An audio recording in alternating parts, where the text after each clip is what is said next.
हरे कृष्ण। जय श्री प्रभुपाद की जय। गुरु परंपरा की जय। श्री श्री राधा गोविंद जी की जय। श्री श्री गौर निताय की जय। जगन्नाथ बलदेव सुभद्र सुदर्शन की जय। लक्ष्मी सिंह भगवान की जय। प्रहलाद महाराज की जय। निताय गौ सदन प्रेमानंदे हरि हरि बोल।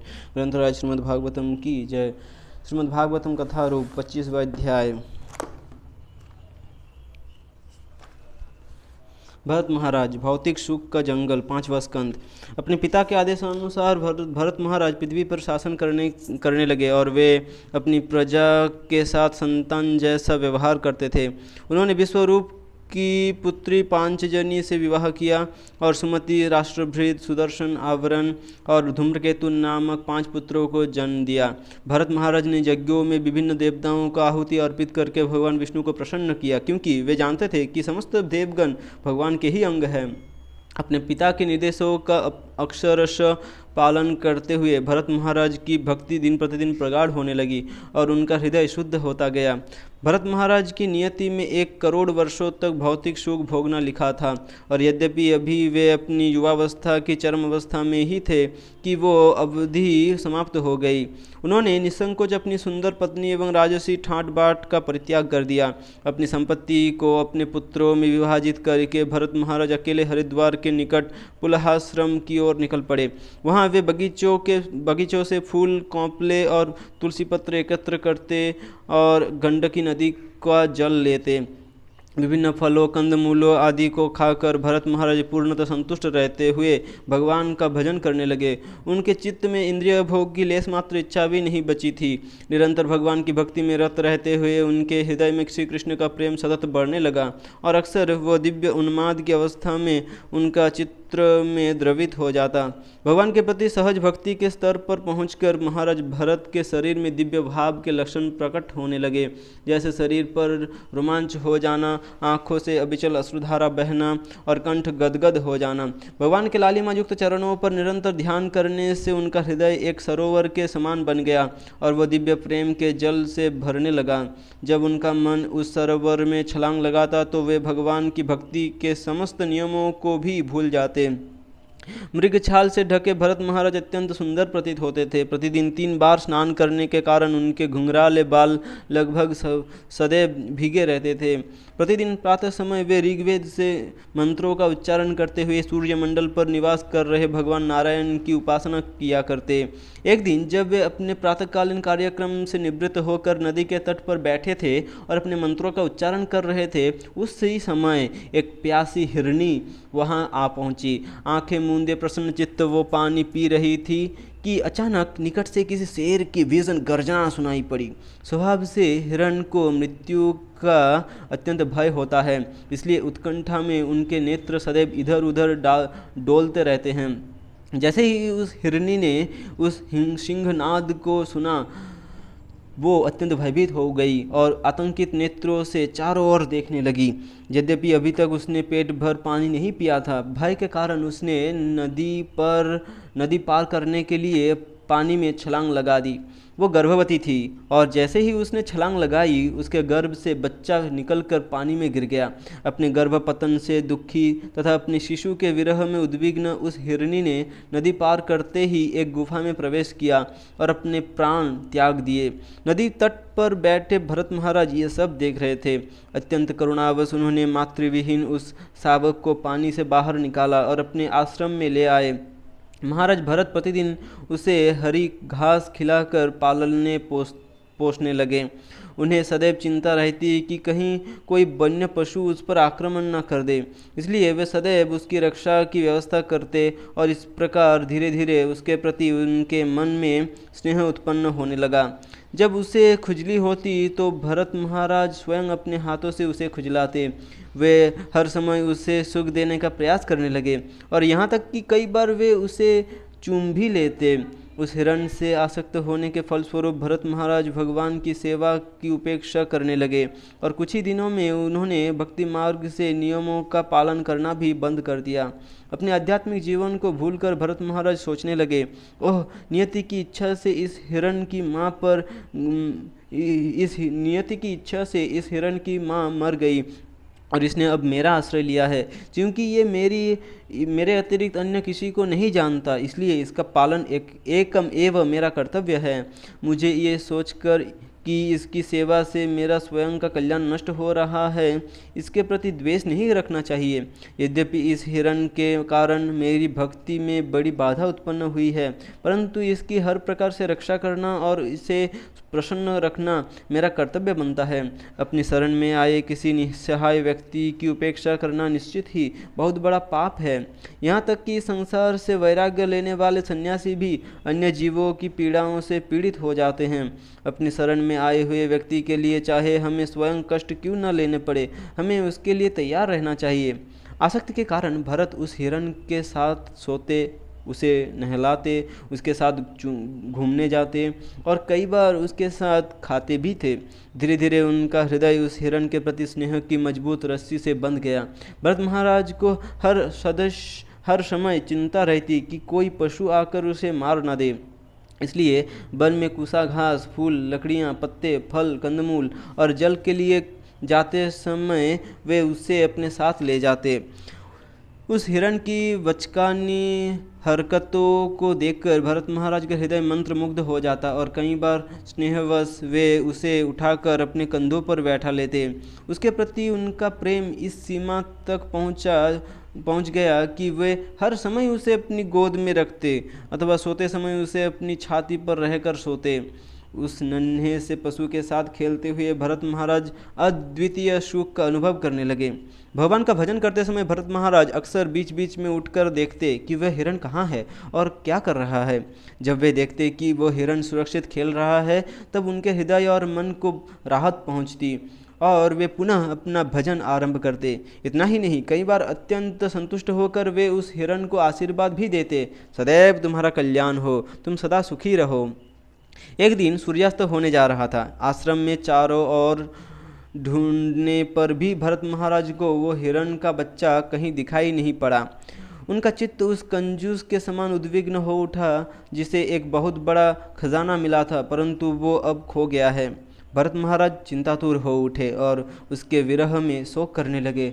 ओह, वो दुर्भागा हिरण कहाँ गया? उसने मुझ पर पूरा विश्वास रखा, परंतु अब न जाने वो निस्सहाय कहाँ भटक रहा होगा। एक दुष्ट शिकारी के समान मेरा मन अत्यंत क्रूर है और धोखे की प्रवृत्ति से ग्रस्त है। निश्चित ही उस दुर्भाग्य प्राणी की उपेक्षा करके मैंने अपनी श्रद्धाहीनता को सिद्ध किया है, परंतु क्या अब वो फिर कभी लौट कर आएगा? क्या वो फिर मुझ पर विश्वास करेगा? क्या वो समय फिर आएगा जब मैं उसे पुनः इस उद्यान में हरी घास खाते तथा विचरण करते हुए देख सकूंगा? हाय, शायद उसे किसी भेड़िए अथवा चीते ने खा लिया होगा। पूरी तरह मोहग्रस्त होकर भरत महाराज उस हिरण की खेल कटारियों का स्मरण करते हुए एक पागल व्यक्ति के समान बातें करने लगे। हाँ, वो राजकुमार हिरण मेरे मर्माहत हृदय को शांत करने के लिए कब यहाँ लौटेगा? शायद मैंने अपने जीवन में कभी कोई पुण्य कर्म नहीं किया है, अन्यथा वो अभी तक लौट आया होता। जब मैं आंखें मूंदकर ध्यान का स्वाग भरता था तो वो हिरण सकुचाता हुआ अपने नरम सींगों से मेरा स्पर्श करता और स्नेह भरे क्रोध में मेरे चारों ओर चक्कर लगाता। जब मैं यज्ञ के लिए कुसा घास रखता तो वो हिरण खेलते खेलते अपने दांतों से उन्हें छूकर उन्हें दूषित कर देता। मैं उसे डांट कर छिड़क देता था और वो डर कर शांत हो जाता और कुछ दूर जाकर बैठ जाता था। इस प्रकार बातें करने के बाद भरत महाराज उठे और जंगल की ओर निकल पड़े। जब उन्होंने उस हिरण के पैरों के चिन्ह देखे तो वे प्रेम के वशीभूत होकर उनकी प्रशंसा करने लगे। हे भरत, पृथ्वी की तुलना में तुम्हारी तपस्याओं का कोई मूल्य नहीं है, क्योंकि इस पृथ्वी ने महान तपस्याएं की थी, इसलिए उसकी सतह पर हिरण के ये सुंदर और शुभ चरण चिन्ह प्रकाशित हुए हैं। इन चरण चिन्हों के कारण ये धरती स्वर्गकामी ब्राह्मणों द्वारा यज्ञ करने के लिए सर्वाधिक उपयुक्त स्थान बन गई है। आसमान की ओर देखते हुए भरत ने काले धब्बों से युक्त चंद्रमा को देखा जो हिरण के समान ही दिख रहा था। उन्होंने कहा, क्या उस हिरण को अपने घर से भटका हुआ देखकर चंद्रमा वन्य पशुओं से रक्षा करने के लिए उसे आश्रय देगा? मेरे लिए वो हिरण मेरे पुत्र से भी बढ़कर था। उसके विरह में मेरा पूरा शरीर मानो जंगल की अग्नि में दहक रहा है। मेरी पीड़ा को देखकर चंद्रमा मुझकर उसी प्रकार अमृत की वर्षा कर रहा है, जिस प्रकार एक मित्र अपने मित्र पर आए तेज ज्वर को देखकर उस पर जल उड़ेलता है। इस प्रकार महाराज भरत अनियंत्रित इच्छाओं से द्रवीभूत हो उठे। उनकी चेतना में उस हिरण के बच्चे के अतिरिक्त अन्य कोई विचार नहीं था। प्रतीत होता कि अपने किन्हीं पापमय कार्यों के कारण वे अपने भजन से गिर गए थे। अन्यथा अपने परिजनों, राज्य आदि को भक्ति मार्ग में बाधा समझकर उनका परिपूर्ण त्याग करने के बाद ये कैसे संभव हो सकता है कि व्यक्ति एक साधारण से हिरण से आसक्त हो जाए? यद्यपि प्रतीत होता है कि भरत महाराज अपने किसी पूर्व कर्मों के परिणाम से प्रभावित थे, परंतु चूंकि वे भगवान के महान भक्त थे, ये सिद्धांत उन पर लागू नहीं होता। निष्कर्ष यही है कि वे स्वेच्छा से उस हिरण से अत्यधिक आसक्त हो गए थे और इस प्रकार उन्होंने अपने आध्यात्मिक जीवन की उपेक्षा कर दी। जब भरत महाराज वन में उस हिरण की खोज कर रहे थे, उस समय उनके समक्ष अदम्य मृत्यु आ खड़ी हुई, मानो एक विषैले सर्प ने किसी चूहे के बिल में प्रवेश किया हो। अंधेरे में पगलाए व्यक्ति के सामने भ्रमण करते हुए भरत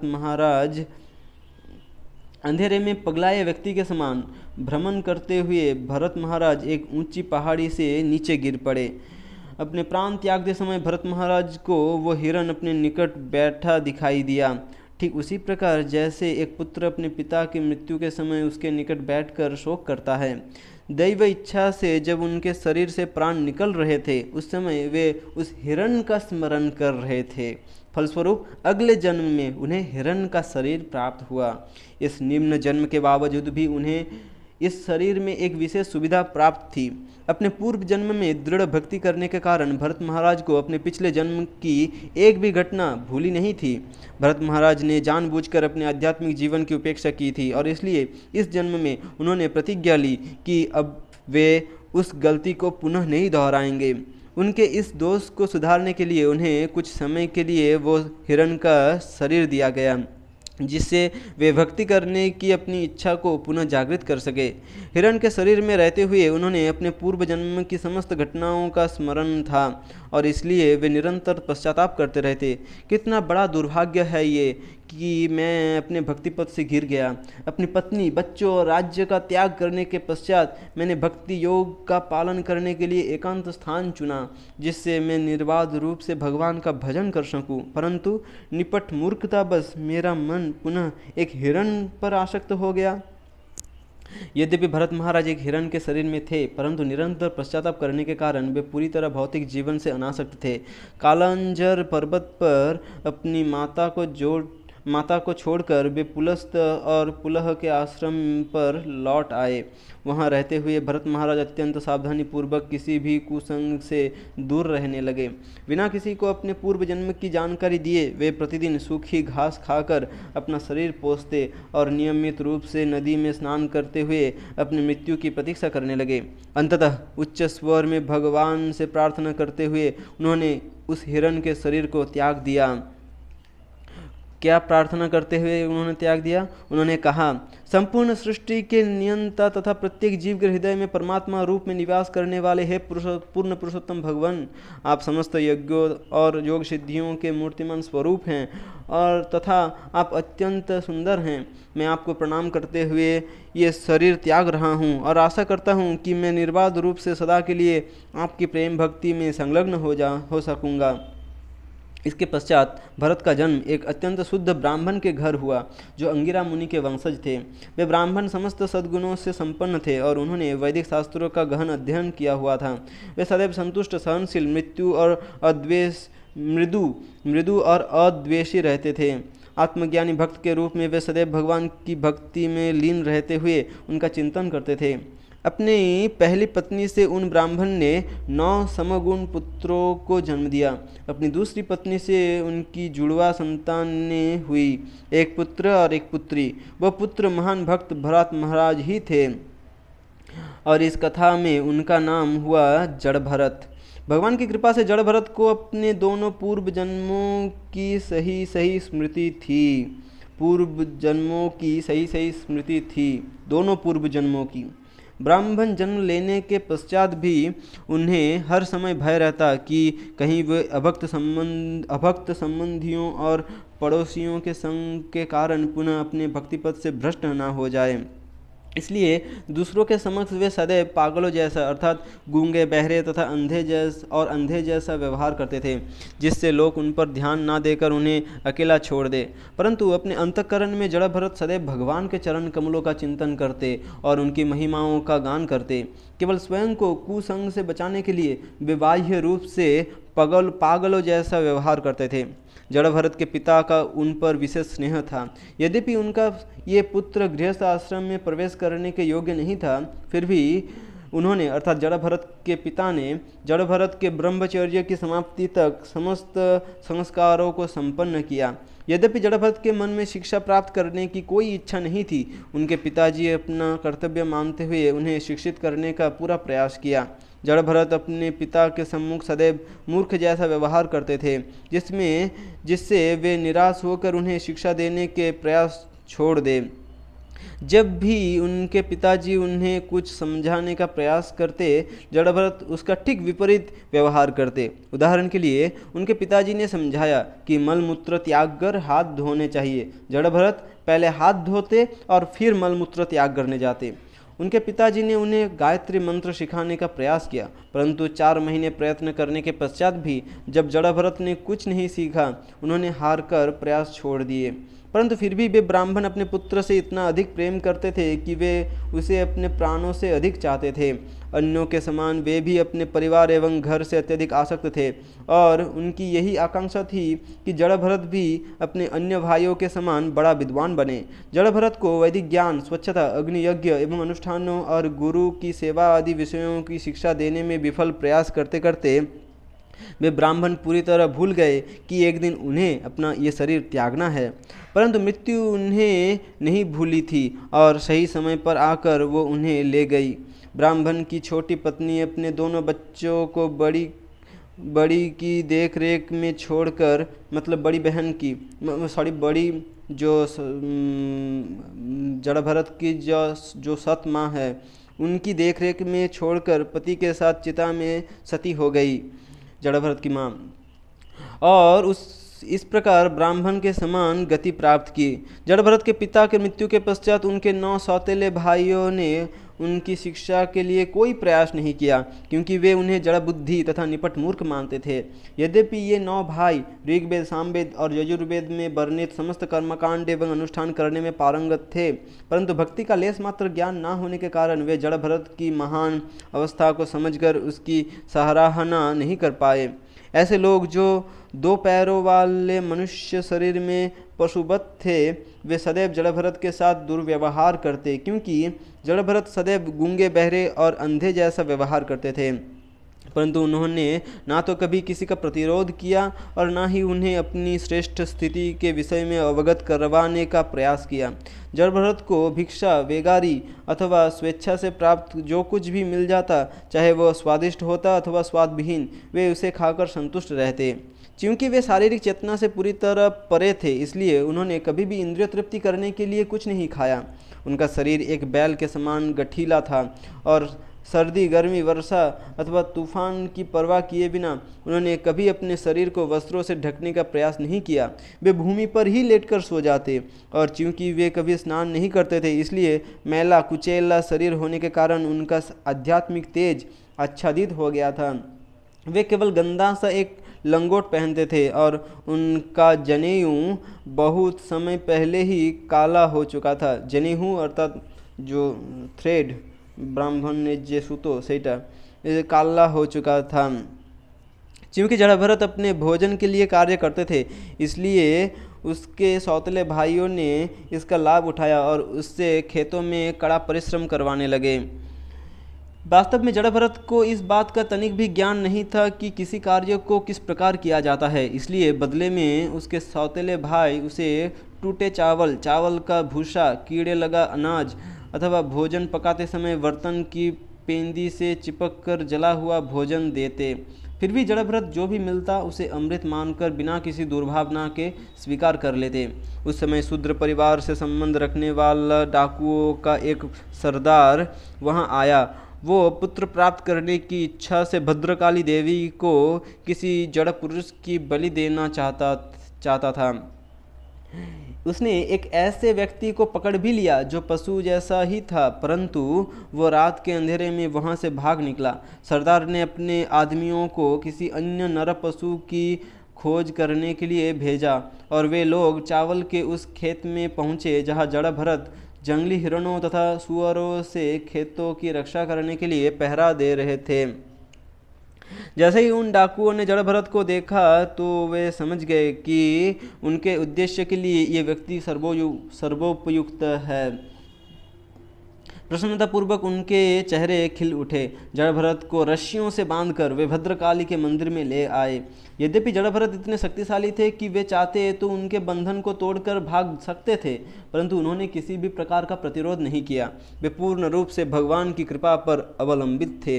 अपने मनगढ़ंत अनुष्ठानों के अनुसार डाकुओं ने सबसे पहले जड़ भरत को अच्छी तरह नहलाया और फिर उन्हें नए वस्त्र पहनाए। विभिन्न आभूषणों तथा फूलों की मालाओं से सजाकर उन्होंने उनके शरीर पर चंदन का लेप लगाया और भरपेट भोजन खिलाया। तत्पश्चात जड़ भरत को देवी काली की मूर्ति के सम्मुख लाया गया। उस समय धूप, दीप, फूलों, अन्न, नवीन कोपलों और फलों से उनकी पूजा अर्चना की जा रही थी। काली की पूजा करते समय वे डाकू गीत गा रहे थे और ढोल तथा विगुल बजाते हुए उनकी स्तुति कर रहे थे। अंततः जड़ भरत को काली देवी की मूर्ति के सम्मुख बैठाया गया और डाकुओं के प्रमुख पुरोहित ने भद्रकाली के मंत्रों की शक्ति का आवाहन करते हुए एक अत्यंत तीक्ष्ण तथा भयानक तलवार उठा ली। जड़ भरत के रक्त को सूरा के रूप में भद्रकाली को अर्पित करने के विचार से पुरोहित ने अपनी तलवार को जड़ भरत के सिर से थोड़ा ऊपर उठा लिया। ये डाकू भगवान के एक ऐसे महान आत्मज्ञानी भक्त का वध करने का प्रयास कर रहे थे जो वास्तव में समस्त प्राणियों का हितैषी था। भद्रकाली इसे सहन नहीं कर सकी। अकस्मात मूर्ति का शरीर फट गया और असहनीय तेज प्रकट करती हुई देवी भद्रकाली स्वयं वहां से बाहर आ निकली। डाकुओं के अपराध से अति कुपित देवी भद्रकाली के आंखों से अंगारे बरस रहे थे और वे अपने नुकीले भयावह दांतों को दर्शा रही थी। इतना ही नहीं, उनके भयानक रूप को देखकर प्रतीत होता था मानो वे संपूर्ण सृष्टि का विनाश करने के लिए तत्पर हैं। अपनी वेदी से छलांग लगाकर काली ने पुरोहित के हाथ वो तलवार छीनी और अत्यंत स्फूर्ति से डाकुओं के सिरों को उनके धड़ों से अलग करने लगी। तब वे अपनी डाकनियों और पिशाचिनियों सहित उनकी गर्दनों से बहते रक्त को पीने लगी मानो वो कोई सूरा हो। नशे में मदोन्मत्त होकर देवी और उनकी संगिनियाँ उच्च स्वर में गाने लगी और इतने भयावह रूप से नृत्य करने लगी मानो वे संपूर्ण ब्रह्मांड को नष्ट कर देंगी। इस प्रकार आमोद प्रमोद करते हुए वे भूतनियाँ और राक्षसियाँ डाकुओं के सिरों को गेंद की तरह प्रयोग करके खेलने लगी। कुछ समय पश्चात सिंधु और सौवीर के राजा कपिलाश्रम की यात्रा पर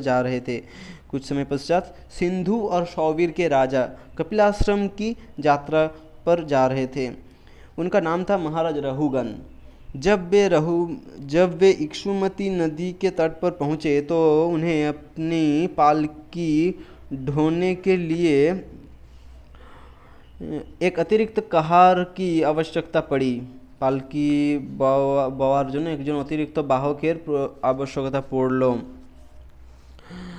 उन्होंने अपने कहारों अर्थात पालकी बाहक उन्होंने अपने कहारों को पालकी बाहक देर के एक बलवान व्यक्ति ढूंढ लाने का निर्देश दिया। खोजते वे उस स्थान पर पहुँचे जहाँ जड़ भरत निश्चिंत बैठे थे। जब उन कहारों ने जड़ भरत के सुडौल शरीर को देखा तो वे अत्यंत प्रसन्न हो गए। जड़ भरत कोई सामान्य व्यक्ति नहीं थे और इसलिए वे शूद्रों के ऐसे कार्य के लिए पूरी तरह अनुपयुक्त थे, परंतु उनकी उस उच्च अवस्था से अनजान इन मूर्खों ने बलात् उन्हें महाराज रहुगन की पालकी में जोतने में जरा भी संकोच नहीं किया। जड़ भरत पूरी तरह अहिंसा का पालन करते थे। जैसे ही उन्होंने राजा की पालकी उठाई, उनकी दृष्टि कुछ ही पग दूर चल रही चींटियों पर पड़ी। यदि वे आगे बढ़ेंगे तो निश्चित ही उन्हें उन चींटियों की हत्या हो जाएगी। वे हिचकिचाकर बचते बचाते कदम बढ़ाने लगे। उनके टेढ़े मेढ़े चलने से अन्य कहारों को चलने में कठिनाई होने लगी और पालकी हिचकोले खाने लगी। कुछ समय सहन करने के बाद राजा रहुगन की सहन शक्ति समाप्त हो गई। उसने कहारों को चेतावनी देते हुए कहा, तुम लोग ठीक से पालकी क्यों नहीं ढो रहे हो? थोड़ा सावधान रहो और ठीक से उठाओ। ये सुनकर कहार दंड के भय से डर गए और उन्होंने उत्तर दिया, महाराज, हम तो पालकी ठीक से उठा रहे हैं, परंतु ये नया आदमी अभी अभी आया है, ये ठीक से पैर नहीं रख रहा है और इसलिए आपको कष्ट हो रहा है। वे पालकी ढोने वाले लोग शूद्र थे और उनके हृदय में अन्य प्राणियों के प्रति दया का कोई स्थान नहीं था। उन्हें पथ पर जा रही चींटियों को बिल्कुल भी चिंता नहीं थी। जब ऐसे शूद्र लोग जड़भरत जैसे ब्राह्मण वैष्णव के साथ कार्य करते हैं तो निश्चित ही एक बेमेल स्थिति उत्पन्न होती है। राजा रहुगन समझ गए कि इसमें उनके पुराने कहारों का कोई दोष नहीं है और ये नया कहार है जिसके कारण पालकी डोल रही है। वे थोड़े क्रोधित हो गए। जड़भरत का ब्रह्म तेज उसी प्रकार आच्छादित था जिस प्रकार राख से अग्नि आच्छादित रहती है, परंतु रजोगुण में होने के कारण राजा रहुगन इसे नहीं देख पाए। उन्होंने कटाक्ष करते हुए कहा, अरे भाई, इतनी दूर से तुम अकेले पालकी ढो रहे हो, इसलिए तुम बहुत थक गए हो। मुझे तो प्रतीत होता है कि वृद्धावस्था तथा दुर्बल शरीर होने के कारण तुम्हें ये कार्य करने में अत्यंत कष्ट हो रहा है। क्या तुम्हारे साथी कहार तुम्हारे साथ सहयोग नहीं कर रहे हैं? व्यंग्यात्मक भर्त्सना सुनने पर भी जड़भरत अप्रभावित बने रहे। वे रजोगुणी रहुगुण से विपरीत थे। क्योंकि वे भलीभांति जानते थे कि वे भौतिक शरीर से पूरी तरह परे हैं और उससे उनका कुछ लेना देना नहीं है, वे शांत रहे और पहले की समान पालकी ढोना जारी रखा। जब राजा रहुगन ने देखा कि पालकी पहले के ही समान डोल रही है तो वे क्रोध भरी आवाज़ में जड़भरत पर चिल्लाने लगे, अरे मूर्ख, क्या तुम नहीं जानते कि मैं तुम्हारा स्वामी हूँ? तुम्हें मेरी आज्ञा की जरा भी परवाह नहीं है। मैं तुम्हें उसी प्रकार दंडित करूँगा जिस प्रकार यमराज पापियों को दंडित करते हैं। मैं तुम्हारा ऐसा इलाज करूँगा कि तुम्हारे बुद्धि ठिकाने आ जाएगी, तभी तुम ठीक से चलोगे। तमो और रजोगुण से प्रभावित राजा रहुगन शारीरिक चेतना में गहरे डूबे हुए थे। वे स्वयं को एक विशेष प्रांत का राजा मान रहे थे। यद्यपि स्वयं अपनी दृष्टि में वे बहुत बड़े विद्वान थे, परंतु उन्हें जड़भरत जैसे महान वैष्णव की उन्नत स्थिति का किंचित भी ज्ञान नहीं था। अज्ञानतावश वे कठोर शब्दों से उनका अपमान कर रहे थे। दूसरी ओर जड़भरत मुस्कुराने लगे और राजा से कहा, हे राजन, आपने व्यंग में जो कहा है वास्तव में वह पूरी तरह सत्य है। ये सत्य है कि मैं पालकी ढोने में परिश्रम नहीं कर रहा हूँ, क्योंकि पालकी तो शरीर उठा रहा है, मैं नहीं। मैं तो शरीर से पूरी तरह परे हूँ। आपने कहा कि मैं हृष्ट-पुष्ट तथा सुडौल नहीं हूँ, और निश्चित ही ऐसे वचन उस व्यक्ति के मुख से शोभा देते हैं जिसे शरीर और आत्मा के बीच भेद का ज्ञान नहीं होता।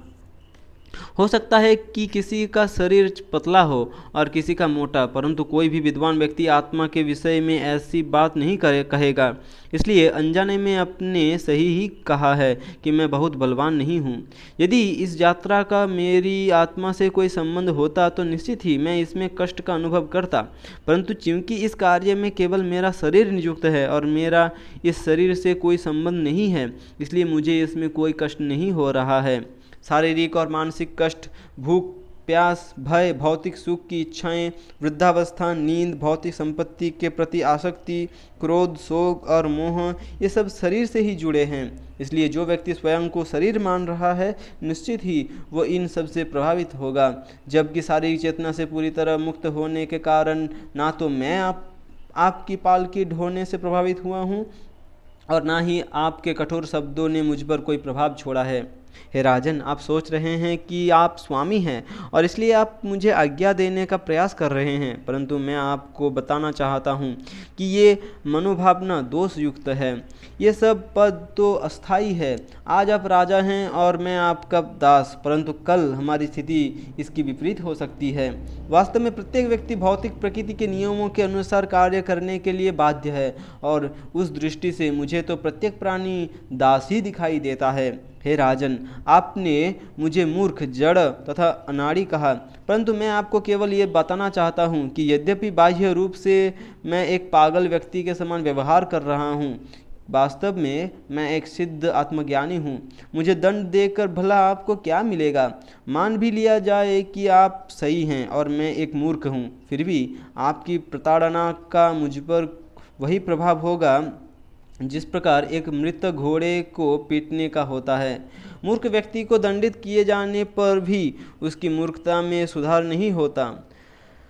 नम्रता के कारण जड़ भरत कभी भी स्वयं को महान भक्त नहीं मानते थे। जिस प्रकार किसी सामान्य व्यक्ति के जीवन में आने वाले कष्ट उसके पूर्व पाप कर्मों को क्षीण कर देते हैं, उसी प्रकार जड़ भरत भी पालकी उठाने तथा राजा की प्रताड़ना सुनकर अपने पूर्व कर्मों को क्षीण होता देख रहे थे। इसलिए अनुद्विग्न हुए बिना जड़ भरत ने राजा की बातों का सटीक उत्तर दिया और पहले के समान पालकी ढोने की तैयारी करने लगे। राजा राहुगन को अध्यात्म विषयक ऐसी चर्चाओं में विशेष रुचि थी। जड़ भरत के मुख से इतनी उच्च दार्शनिक बातें सुनकर वे हक्का बक्का रह गए। उनके हृदय में उस मजबूती से बंधी अंधकार की गांठ ढीली पड़ने लगी और स्वयं को राजा समझने का उनका घमंड नष्ट हो गया। उनका घमंड नष्ट हो गया। वे तुरंत अपनी पालकी से नीचे उतर आए। भूमि पर गिरते हुए उन्होंने जड़ भरत के चरणों पर अपना सिर टिका दिया और उनसे क्षमा याचना करने लगे। उन्हें ब्राह्मण के प्रति अपराध करने का भय था। नम्रता तथा पश्चाताप से भरी वाणी में उन्होंने कहा, हे ब्राह्मण, आप इस संसार में पूरी तरह छिपकर तथा अन्यों से अनजान विचरण कर रहे हैं। आप कौन हैं? क्या आप कोई विद्वान ब्राह्मण हैं अथवा संत हैं, या फिर आप दत्तात्रेय जैसे महान मुक्त आत्माओं में से कोई है? आप यहाँ क्या कर रहे हैं? कहीं ऐसा तो नहीं कि आप यहाँ केवल हमारे उद्धार करने के लिए ही आए हैं? हे द्विजबर, मुझे ना तो इंद्र के वज्र का भय है, न शिवजी के त्रिशूल का और ना ही यमदंड का। यदि मुझे किसी बात का भय है तो वो ब्राह्मण अपराध का। आपके वचन आपके उच्च आध्यात्मिक स्तर को उजागर करते हैं, परंतु प्रतीत होता है कि आपने अपने गुणों को छिपा कर रखा है। क्या आप एक मूर्ख जैसा वेश बनाकर विचरण कर रहे हैं?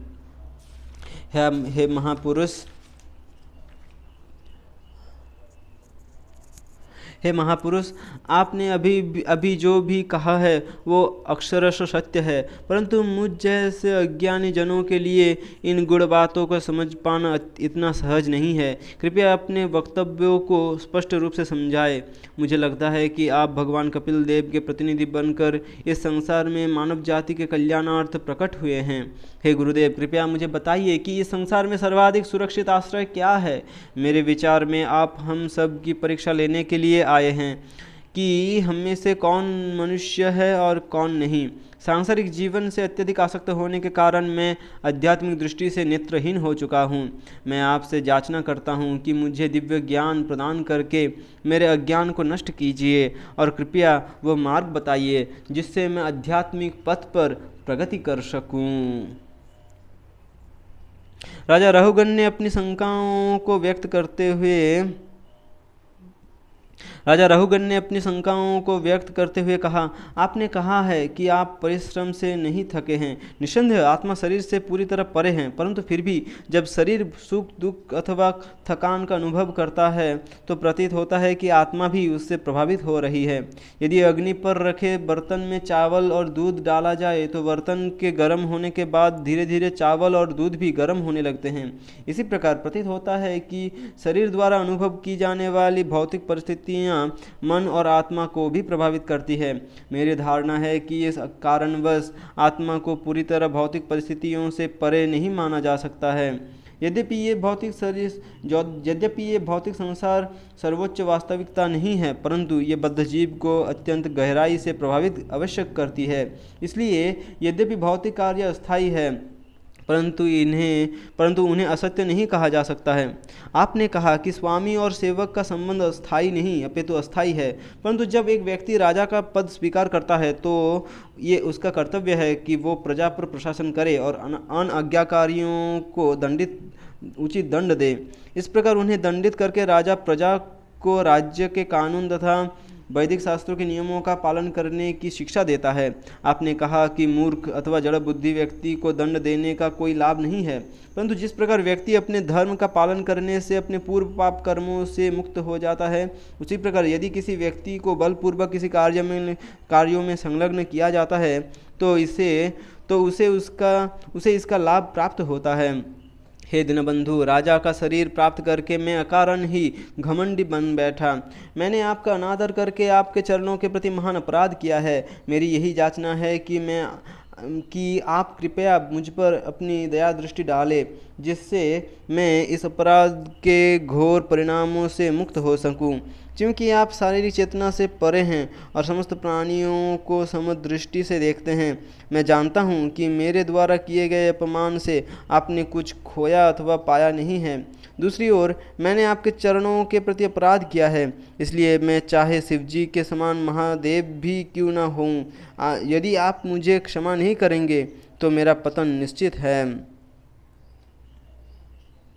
जड़भरत ने राजा रहुगण को केवल प्राथमिक आध्यात्मिक ज्ञान दिया था, जिसमें इस संसार के प्रत्येक वस्तु को मिथ्या स्वीकार करके नीति नेति उसका त्याग किया जाता है।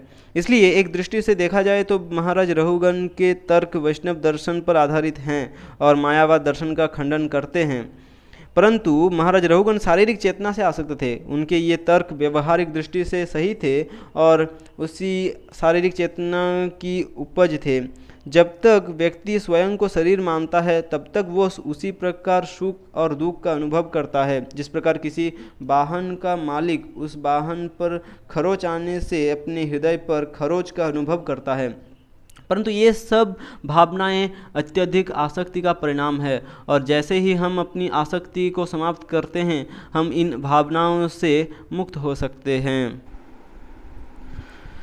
जड़भरत ने उत्तर दिया, हे राजन, यद्यपि आपको इन विषयों का अधिक अनुभव नहीं है, फिर भी आप एक विद्वान के समान बातें करने का प्रयास कर रहे हैं।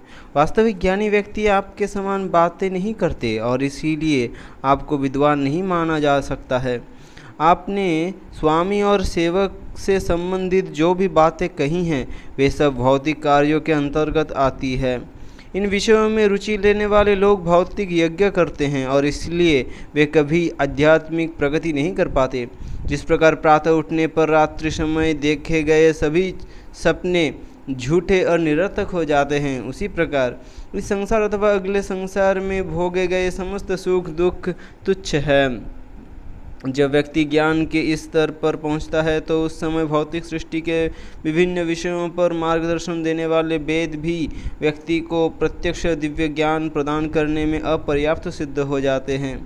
जब तक व्यक्ति का मन प्रकृति के 3 गुणों द्वारा दूषित है तब तक वो एक स्वच्छंद और अनियंत्रित हाथी के समान व्यवहार करता है। इंद्रियों के माध्यम से अनियंत्रित मन अपने पाप एवं पुण्य कर्मों के दायरे को बढ़ाता है। इंद्रियों के माध्यम से अनियंत्रित मन अपने पाप एवं पुण्य कर्मों के दायरे को बढ़ाता है। इस प्रकार इंद्रिय भोग्य अपनी इच्छाओं को पूरा करने के प्रयास में वो काम क्रोध और लोभ से ग्रसित हो जाता है। फलस्वरूप उस जीवात्मा का मन उसे देवताओं, मनुष्यों तथा निम्न प्राणियों की विभिन्न योनियों में भ्रमण करवाता रहता है। मनीषियों का कहना है कि भौतिक शरीर, बंधन तथा मुक्ति, इन सब का कारण मन ही है। जब मन इंद्रिय भोग में लिप्त होता है तो वह जीवात्मा को इस संसार में बांधता है और उसके फलस्वरूप उसे अत्यंत कष्ट प्राप्त होते हैं। परंतु भौतिक भोगों के प्रति अनासक्त होने पर यही मन मुक्ति का कारण बनता है। जब दीपक की बाती ठीक प्रकार से नहीं जलती तो वो दीपक को काला कर देती है, परंतु ठीक प्रकार से जलने पर वो सर्वत्र उजाला करती है और दीपक भी काला नहीं होता। इसी प्रकार जब मन भौतिक इंद्रिय भोगों से निरासक्त हो जाता है तो वो कृष्ण भक्ति का शुद्ध प्रकाश प्रदान करता है।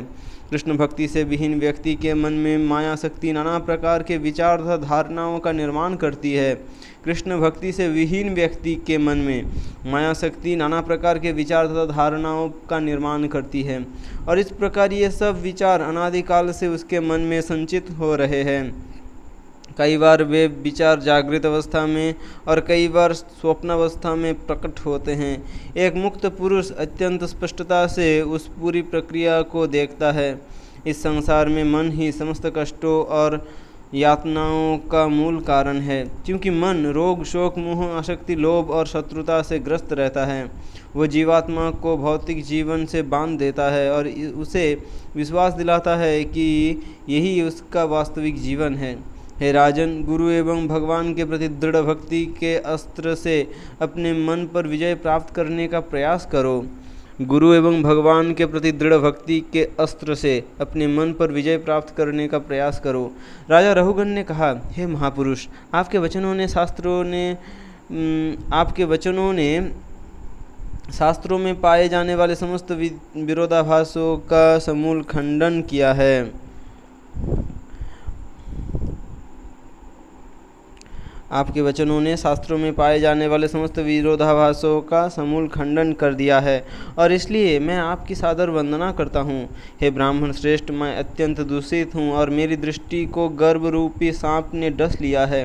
यद्यपि मेरी चेतना भौतिक रोग से ग्रस्त है, फिर भी आपके अमृत सदृश उपदेश मुझे उस पीड़ा से राहत देने के लिए औषधि का कार्य कर रहे हैं।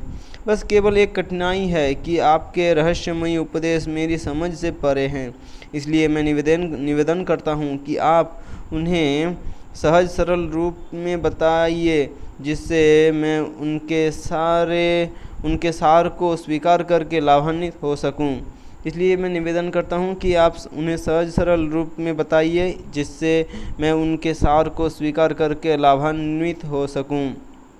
जड़ भरत ने उत्तर दिया, राजन, इस पृथ्वी पर हम मनुष्यों सहित अनेक प्रकार के प्राणी हैं। इनमें से कुछ चर और कुछ अचर हैं। यहाँ विभिन्न शरीरों के विभिन्न नाम हैं, परंतु देखा जाए तो वे केवल मिट्टी का ही रूपांतरण है और जब वे शरीर नष्ट हो जाते हैं तो वे पुनः पृथ्वी में विलीन हो जाते हैं। विभिन्न भौतिक तत्वों के एक मिश्रण को कहार कहा जाता है, जिनके पैर है, टखने हैं, घुटने हैं, जांघें हैं, छाती और सिर है, परंतु मूल रूप से वे पृथ्वी से ही बने हैं। इन कहारों के कंधों पर लकड़ी की पालकी रखी है, जिसके भीतर तथाकथित 100 वीर नरेश बैठे हैं।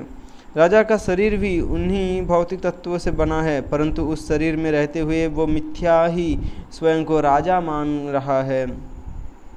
वास्तव में बिना वेतन के आपकी पालकी ढोने वाले ये कहार इस अन्याय के कारण अत्यंत कष्ट भोग रहे हैं।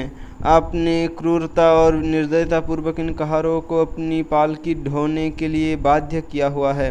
इसे जानते हुए भी मिथ्याहंकारवश आप सोच रहे हैं आप अपनी प्रजा के संरक्षक हैं।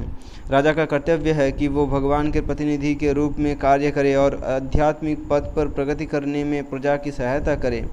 परंतु जब राजा अपनी प्रजा का उपयोग अपनी इंद्रिय तृप्ति में करने लगता है तो उसका पतन हो जाता है। इस दृष्टि में दिखने वाली प्रत्येक वस्तु अस्थायी जड़ पदार्थ से बनी है।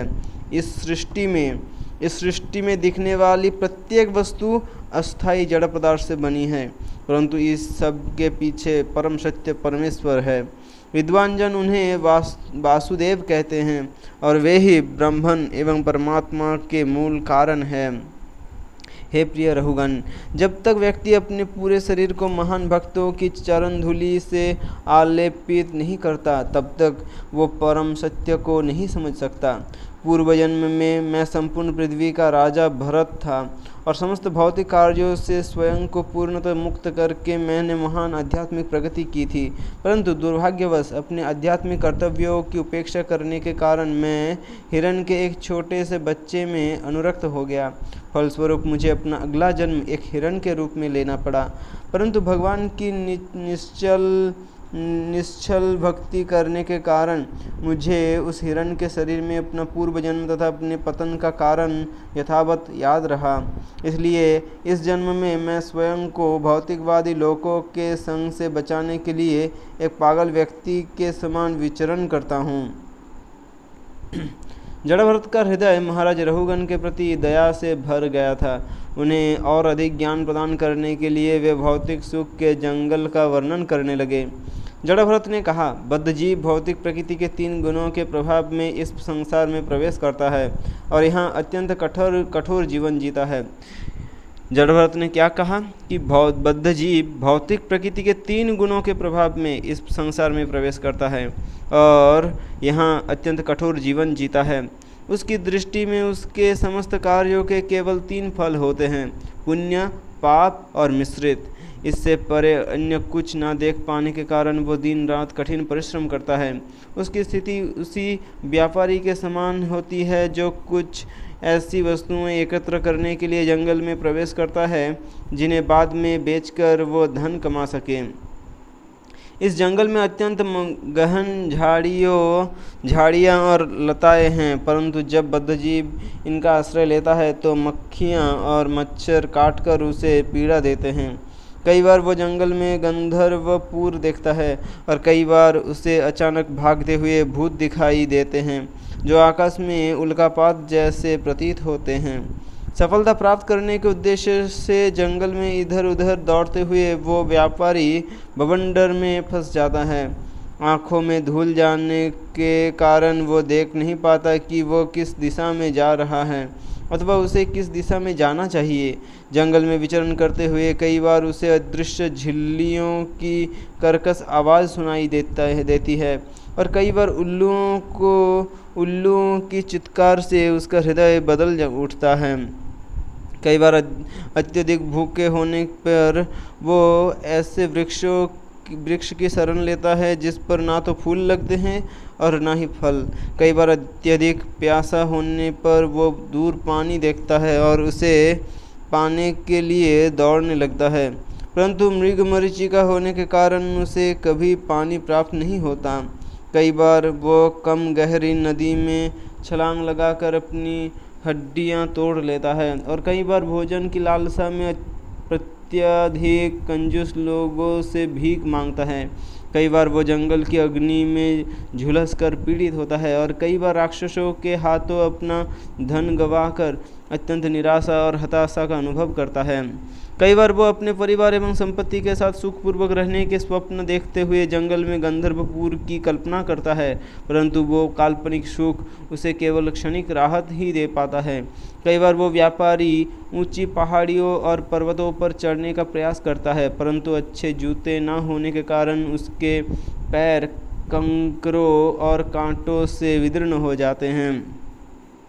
इस प्रकार वो गहन वेदना का अनुभव करता है। कई बार असफल होने पर वो व्यापारी अत्यधिक क्रोधित हो जाता है और अपने परिजनों पर मन की भड़कन निकालता है। कई बार उसे अजगर निगल जाता है और कई बार विषैले सर्प द्वारा डसने के बाद वो अचेत अवस्था में वन पथ पर पड़ा रहता है। अंधा होने के कारण वह जंगल में विचरण करते हुए कई बार जल विहीन गहरे कुएं में गिर जाता है। कई बार वो व्यापारी वन वृक्षों पर बने मधुमक्खियों के छत्तों से शहद बटोरने का प्रयास करता है और शहद के स्थान पर मधुमक्खियां उस पर आक्रमण करके उसे केवल पीड़ा ही देती है। कई बार स्वयं को अत्यधिक ठंड, चिलचिलाती गर्मी भयंकर तूफानों और मूसलाधार वर्षा से बचा पाने में असक्षम वो व्यापारी गहन आंतरिक व्यथा का अनुभव करता है।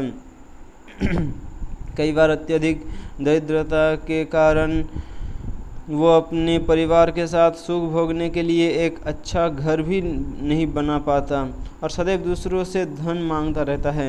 जब कोई उसे भीख नहीं देता तो वो धन उधार लेता है और कर्जा न चुका पाने के कारण चोरी करने लगता है। चोरी करते समय पकड़े जाने पर उसका अपमान तथा पिटाई होते हैं और इस प्रकार वो एक के बाद एक दुखों के गर्त में गिरता जाता है। धन से संबंधी लेन देन के कारण उसके पारस्परिक संबंधों में तनाव आ जाता है और उसके अपने लोग ही शत्रु बन जाते हैं।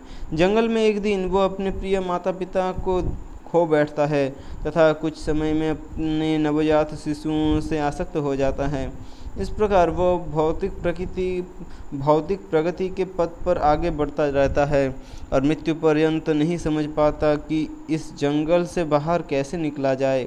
कई बार वो व्यापारी वो लताओं के झुंड में बैठे पक्षियों की चहचहाहट सुनने के लिए उनके नीचे जाता है। शेर की दहाड़ से भयभीत होकर वो बगुलों, सारस और गिद्धों से मित्रता करता है। उनसे धोखा खाने पर वो भक्तों का संग करने लगता है, परंतु उनके निर्देशों का पालन करने में असमर्थ होकर वो मैथुन और नशे का इंद्रिय भोग करने के लिए पुनः बंदरों के संग में पहुंच जाता है। अपने ही समान अन्य भोगियों के चेहरों को देखते हुए वो अपनी स्मृति खो बैठता है और इस प्रकार धीरे धीरे मृत्यु के निकट आने लगता है। इंद्रिय भोग के वशीभूत होकर वो बंदरों के समान एक शाखा से दूसरी शाखा पर छलांग लगाता रहता है और गधे के समान अपनी पत्नी की दुर्लतियाँ सहन करता है। कई बार वो पर्वतों की गुफाओं में जा गिरता है और वहाँ रहने वाले हाथियों से भयभीत हो जाता है।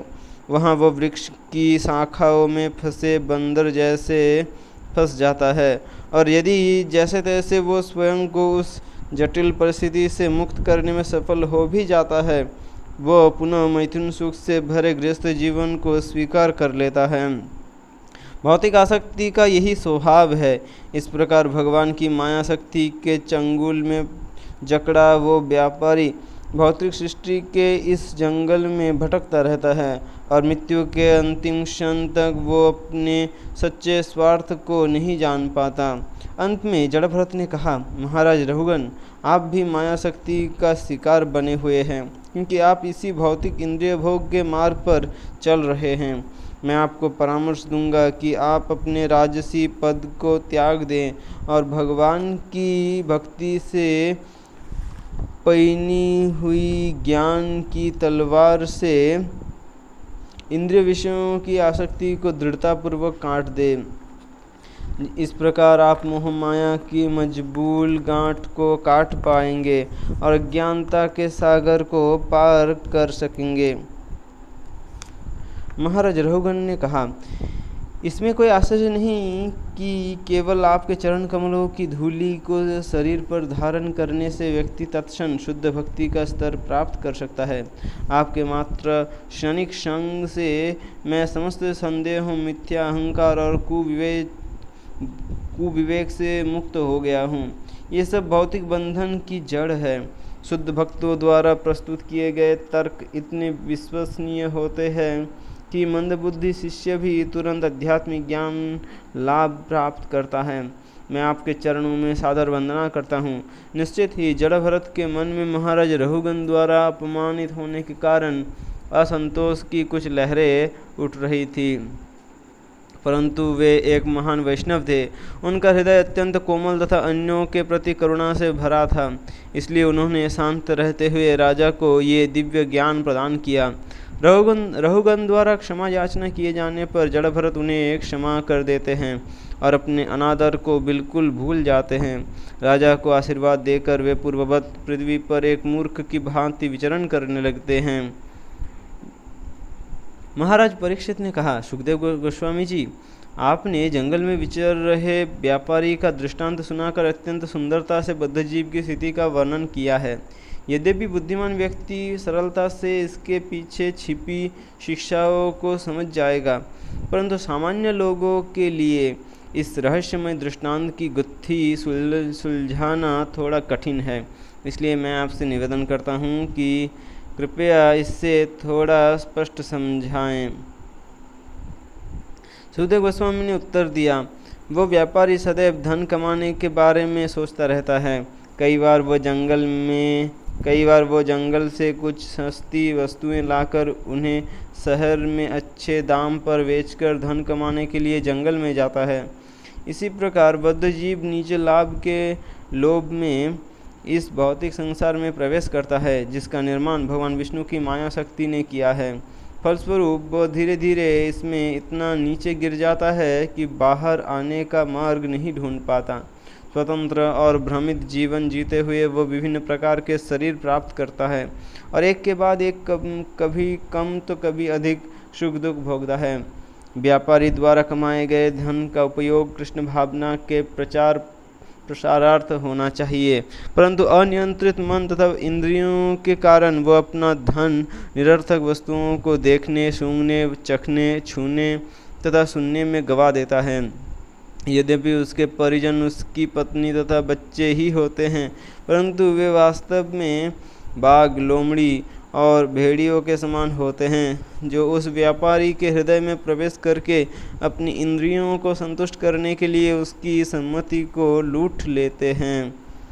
प्रतिवर्ष किसान खेत जोतता है और वहां से सारी खरपतवार को निकाल फेंकता है, परंतु फिर भी उस खरपतवार के बीज खेत में रहते हैं और अगले वर्ष वे पुनः फसल के साथ अंकुरित हो जाते हैं। इसी प्रकार जब तक हमारे हृदय में पारिवारिक सुख भोगने का बीज भस्म नहीं हो जाता, जब तक हमारे हृदय में पारिवारिक सुख भोगने का बीज भस्म नहीं हो जाता, तब तक वो पुनः पुनः अंकुरित होता रहेगा। कर्पूर के पात्र से कर्पूर निकालकर उसे अच्छी तरह धोने पर भी उसमें कर्पूर की गंध बनी रहती है। जब तक व्यक्ति की इच्छाएं पूरी तरह भगवान की सेवा में नियोजित नहीं होती, तब तक उसके हृदय में पारिवारिक जीवन जीने की इच्छा बनी रहेगी। कई बार इस्कॉन में भक्त भावुकतावश वैरागी जीवन स्वीकार कर लेते हैं, परंतु चूंकि उनकी इच्छाएं पूरी तरह भस्मीभूत नहीं हुई होती, कुछ समय पश्चात वे अपनी ख्याति और सम्मान की परवाह न करते हुए पुनः पारिवारिक जीवन के खतरों को गले लगा लेते हैं। जंगल में बावड़ी का आश्रय लेना गृहस्थ जीवन का आश्रय लेने के समान है और वहाँ उसे काटने वाली मक्खियाँ, मच्छर तथा अन्य कीड़े उन ईर्ष्यालु लोगों के समान है जिनका गृहस्थ जीवन में अपरिहार्य रूप से व्यक्ति को सामना करना पड़ता है। झिल्लियों की कर्कश आवाज़ तथा उल्लुओं की चित्कार की तुलना पीठ पीछे निंदा करने वाले द्वेषियों से की गई है। अज्ञानतावश बद्धजीव स्वयं को कामुक जीवन में संलग्न रखता है और गंधर्व नगर आकाश नगरी के समान अस्थायी होते हुए भी इस भौतिक संसार को स्थायी मान बैठता है। गंधर्वपुर में वो खाता है, पीता है और मैथुन करता है और इस प्रकार इंद्रिय विषयों के पीछे उसी प्रकार दौड़ता रहता है जिस प्रकार मरुभूमि में हिरण मरीचिका के पीछे दौड़ता है।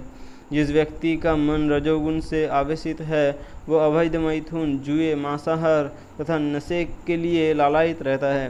परिणाम स्वरूप वो सोने के रंग से जिसका रंग पीले मल जैसा होता है बहुत आकर्षित हो जाता है, क्योंकि सोने की सहायता से वह अपनी समस्त कामनाओं को पूरा कर सकता है। वह पागलों की तरह सोने के पीछे उसी प्रकार दौड़ता है जिस प्रकार ठंड से पीड़ित व्यक्ति दलदली भूमि से आते प्रकाश को आग समझकर उसकी ओर दौड़ता है। कई बार तूफान कामावेश में पत्नी की सुंदरता से आकर्षित तूफान अर्थात कामावेश में पत्नी की सुंदरता से आकर्षित होते हुए कई बार तूफान से उठी धूल द्वारा अंधा होकर व्यक्ति मैथुन संबंधी नियमों का उल्लंघन करता है। वह अनैतिक रूप से भोग करते हुए भूल जाता है कि के ऊपर बैठे देवतागण उसके प्रत्येक कार्य का लेखा जोखा रख रहे हैं और भावी दंड उसकी प्रतीक्षा में है। जब व्यक्ति ऐश्वर्य विहीन हो जाता है तो सहायता के लिए वो भौतिकवादी धनी व्यक्ति के पास जाता है और उन जीवित मुर्दाओं की तुलना पुण्यहीन वृक्षों तथा विषैले कुओं से की गई है। कई बार अपने कार्यों में बारंबार विफल होने के पश्चात बद्धजीव समझने लगता है कि इस संसार में इंद्रिय भोग निरर्थक है, परंतु शारीरिक चेतना में गहराई से डूबे होने के कारण वो ज्ञान की इन बातों को शीघ्र ही भूल जाता है और उसी प्रकार फिर से भौतिक सुख के पीछे दौड़ने लगता है। इस प्रकार मरुभूमि में पशु मृग मरीचिका के पीछे दौड़ते हैं। कई बार भौतिक जीवन की अपनी दहकती इच्छाओं को जंगल की आग के समान शांत करने के लिए वो साधुओं और स्वामियों के छद्मवेश घूम रहे में नास्तिकों का आश्रय लेकर फलहीन आशीर्वाद प्राप्त करता है।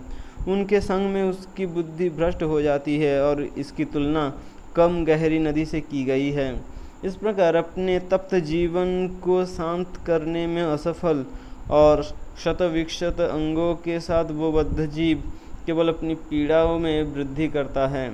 वो व्यापारी कठोर श्रम से धन कमाता है और उसे अपने जीवन से भी अधिक प्रियकर होता है, परंतु राक्षसों के समान राजा आयकर के नाम पर भारी कर लगाकर उसकी संपत्ति को छीन लेते हैं और इस प्रकार वो बहुत अधिक निराश हो जाता है। कई बार जब व्यक्ति अन्यों का शोषण करने के बाद भी अपना खर्चा वहन नहीं कर पाता तो वह अपने पिता अथवा पुत्र की धन संपत्ति पर अवैध कब्जा कर लेता है। कई बार वो कल्पना करता है कि उसके पिता अथवा दादा ने उसके पुत्र अथवा पोते के रूप में फिर से उसके घर में जन्म लिया है और इस प्रकार वो स्वप्न में लिए गए सुख के समान अस्थायी सुख का अनुभव करता है। दूसरे शब्दों में ये सुख केवल मानसिक होता है। कई बार वो व्यापारी ऊंची पहाड़ियों और पर्वतों पर चढ़ना चाहता है। इनकी तुलना अनेक बड़े बड़े कठिन कार्यों से की गई है जो अक्सर गृहस्थ जीवन में व्यक्ति को करने होते हैं, जैसे अपने पुत्रों और पुत्रियों की शिक्षा तथा उनका विवाह। इन कर्तव्यों का निर्वाह करते समय गृहस्थ जिन कठिनाइयों से गुजरता है उसकी तुलना उस व्यापारी के पैरों में चुभने वाले कंकरों और कांटों से की गई है। उस गृहस्थ द्वारा अपने परिवार की दिन रात सेवा करने के पश्चात भी उसके परिवार वाले संतुष्ट नहीं होते। कई बार अपने परिवार से अत्यधिक आसक्त व्यक्ति समुचित रूप से उनका पालन पोषण नहीं कर पाता और निराशावश वो अकारण ही अपनी पत्नी एवं बच्चों को डांटता फटकारता है। क्योंकि उसका मन अपनी विफलताओं के कारण उद्विग्न रहता है, वह अपने से छोटे पर अपनी भड़ास निकालकर अपने मन को शांत करता है। हे राजन, नींद अजगर के समान है। भौतिक जीवन रूपी जंगल में भटकने वाले लोग सदैव नींद रूपी इस अजगर द्वारा निगले जाते हैं। मृत शरीर के समान वे बद्धजीव ये नहीं समझ पाते कि उनका जीवन उन्हें कहाँ से कहाँ लेकर जा रहा है। कई बार व्यक्ति शत्रुओं के चंगुल में फंसकर अपने प्रतिष्ठित पद से गिर जाता है। इसकी तुलना सांपों तथा अन्य प्राणियों के डसने से की गई है। भारी चिंता में वो व्यक्ति रात के समय ठीक से सो नहीं पाता और दुखी होने के कारण धीरे धीरे उसकी विवेक बुद्धि नष्ट हो जाती है। उसकी अवस्था उस नेत्रविहीन व्यक्ति जैसी हो जाती है जो अज्ञानतावश अंधे कुएं में गिर पड़ा हो। कई बार बद्धजीव तुच्छ मैथुन सुख भोगने के लिए चरित्रहीन स्त्री की खोज करता है। उसकी तुलना मधुमक्खी के छत्ते से शहद लेने का प्रयास से की जाती है। परिणाम स्वरूप वो व्यक्ति उस स्त्री के संबंधियों द्वारा प्रताड़ित तथा अपमानित किया जाता है। कई बार बहुत धन खर्च करके वो भोग करने के लिए किसी दूसरी स्त्री को लेकर आता है, परंतु उस स्त्री को उसके दूसरे जार ले जाते हैं। स्त्रियों के संग का शिकार होने के कारण अंततः वो धन कमाने के लिए सब कुछ करने तैयार हो जाता है। वो भीख मांगता है, उधार लेता है और आवश्यकता पड़ने पर चोरी करने से भी नहीं हिचकिचाता। इस प्रकार पाप कर्मों में संलग्न होकर वो इस जीवन तथा अगले जन्म जीवन में अपने कष्टों का मार्ग प्रशस्त करता है। क्योंकि इस संसार में कोई भी व्यक्ति पूरी ईमानदारी के साथ नहीं रह सकता। धन के लेन देन में लोगों के पारस्परिक संबंधों में मनमुटाव होना अपरिहार्य है। बड़े पैमाने पर जब विभिन्न राष्ट्र पारस्परिक आर्थिक संबंध स्थापित करते हैं, उस समय भी वे एक दूसरे का शोषण करने का प्रयास करते हैं। परिणाम होता है शत्रुता और युद्ध। कई बार बद्धजीव मूर्तिमती माया अपनी पत्नी अथवा अन्य स्त्री से आकर्षित हो जाता है। कई बार बद्धजीव मूर्तिमती माया अपनी पत्नी अथवा अन्य स्त्री से आकर्षित हो जाता है और इस प्रकार वह स्त्री की लताओं जैसी भुजाओं के आलिंगन में लिपटने के लिए आतुर हो उठता है। लताओं के झुंड में पक्षियों की मधुर चहचहाहट पत्नी की मीठी बोली जैसी है, जिसे सुनने के लिए वह सदैव लालायित रहता है। मैथुन द्वारा माता पिता संतान उत्पन्न करते हैं और जब वे बच्चे बड़े हो जाते हैं तो उसी विधि द्वारा वे भी संतान उत्पन्न करते हैं। इस प्रकार पीढ़ी दर पीढ़ी लोग वही चलताओं पारिवारिक जीवन जीते हुए मैथुन और धन के कारण नाना कठिनाइयों का सामना करते हैं, परंतु वे कभी भी ये विचार नहीं करते कि इन सब से मुक्त होने का क्या मार्ग है। बड़े बड़े राजनेता तथा सामाजिक नेता मानते हैं कि उनका देश और उसकी भूमि उनकी निजी संपत्ति है। इस प्रकार वे युद्ध में लड़ते झगड़ते हुए मृत्यु को प्राप्त होते हैं, परंतु अपने सबसे निकटतम शत्रु अनियंत्रित मन और इंद्रियां इन्हें ना जीतने के कारण ऐसे बड़े बड़े लोग कभी भी आत्म साक्षात्कार के मार्ग को स्वीकार नहीं करते। मृत्यु की तुलना जंगल में शेर की दहाड़ से की जाती है। जब व्यक्ति अपने समक्ष उस मृत्यु को देखता है तो वो अपनी रक्षा के लिए किसी दूसरे व्यक्ति की पूजा करने लगता है, परंतु दुर्भाग्य से वो पूर्ण पुरुषोत्तम भगवान की शरण न लेकर उन ढोंगियों का आश्रय लेता है जिनकी तुलना सारस, बगुलों, कौवों तथा गिद्धों से की गई है। कई बार ऐसे ढोंगी गुरुओं और अवतारों द्वारा धोखा दिए जाने पर व्यक्ति खरे भक्तों के संग में आने का प्रयास करता है और वे उसे शास्त्रों के आधार पर भगवान की सेवा तथा पूजा करना सिखाते हैं, परंतु दुर्भाग्यवश वो मूर्ख गुरु द्वारा दिए गए उन निर्देशों का ठीक से पालन नहीं कर पाता और फिर से बंदरों जैसे उन शूद्रों के संग में लौट आता है जो नाना प्रकार से मैथुन सुख भोगने में बहुत पटु होते हैं। बंदरों के जीवन में मैथुन एक महत्वपूर्ण कार्य है और इस प्रकार के मनुष्यों को निश्चित ही बंदरों का वंशज कहा जा सकता है। जिस प्रकार बंदर एक वृक्ष से दूसरे पर छलांग लगाता है, उसी प्रकार बद्धजीव एक शरीर से दूसरे शरीर में छलांग लगाता रहता है। जिस प्रकार शिकारी बंदर को अपने जाल में फंसा लेता है, उसी प्रकार बद्धजीव मैथुन के क्षणिक सुख के जाल में फंसकर गृहस्थ जीवन में बंदी बन जाता है।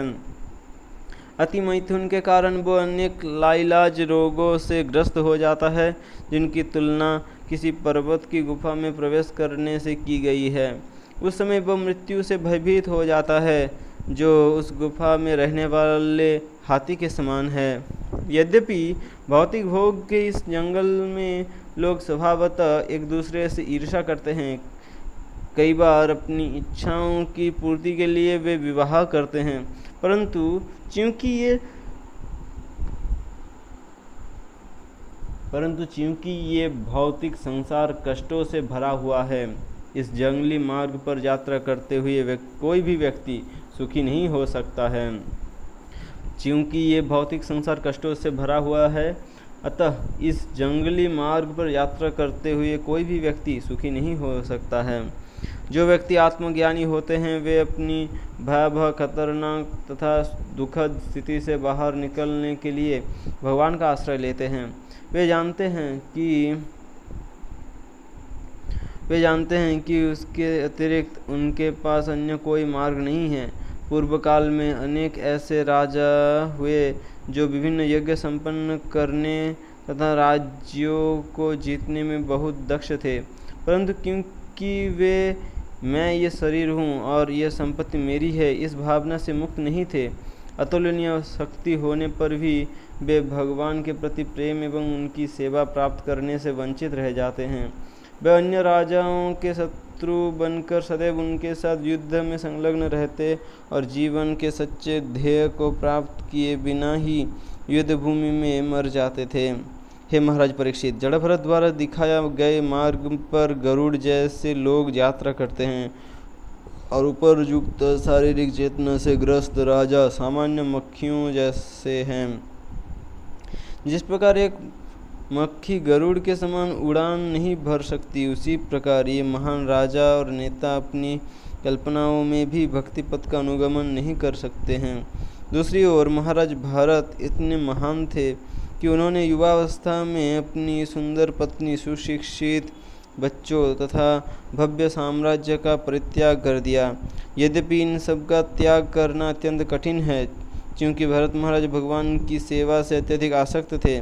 उन्होंने उसी प्रकार इन सब का त्याग कर दिया जिस प्रकार व्यक्ति मल त्याग करने के पश्चात उसकी ओर देखता तक नहीं।